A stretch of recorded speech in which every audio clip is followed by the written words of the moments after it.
Nice little basic handshake.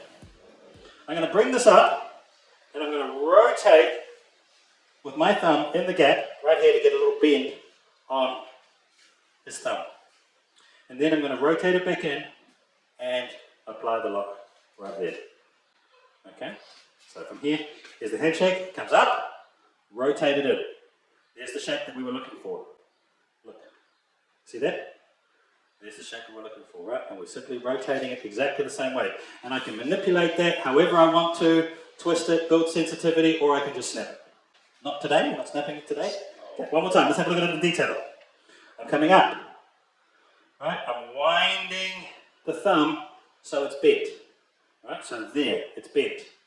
And then I'm rotating in that direction, and I'm doing it nice and gently, right? To be able to make this happen, okay? Now, he's able to move with his body to take away the pain. We're doing it slowly, we're not trying to hurt each other. That there is where we are able to make that lock happen. Right there. Cool.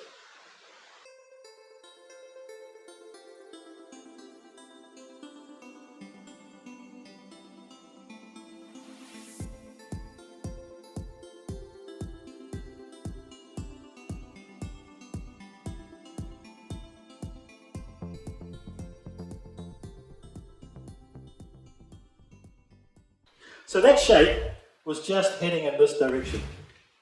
And we talked about the shoulder lock also going in the other direction. Okay?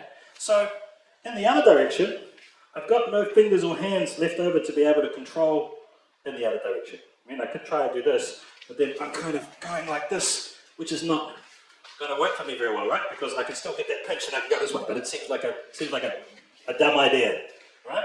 But I have got another hand. So I can use my other hand to peel the thumb into the shape that I want, and I'm able to apply it. It looks a bit like a kotegashii too. Be able to make that into like a reinforced kotegashii with thumb. That way was the way we went before, and this is the direction we're going to go this way. We're still going to get the same bend, right? So he's holding onto my hand really, really tight. Make the bend right here.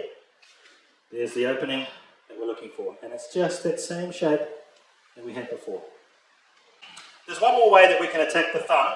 There's more ways, but there's one more really good way to attack the thumb, and that is to put the thumb back into itself, okay, which is the thumb crush, okay. So what we're doing in this particular one is we're simply taking the thumb, bending it, and then pushing the finger back into the joint, which is your bicep cutter, right? But it's obviously not your bicep, it's your finger, right? So we're crushing it into this position, and that's a really good one to try and grips.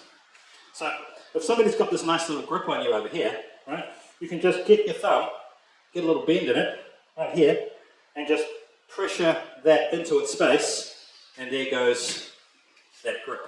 Again, what I'm doing in here, we'll come a little bit closer so you can see, right, just getting a little bend right in here, there's the bend, and then just pushing that thumb back into its own space, right there, and his body says that that might be on. Again, we'll add a bit more pressure if we wanted to, and then we can just peel it away to get rid of the grip using just that thumb, just that crush.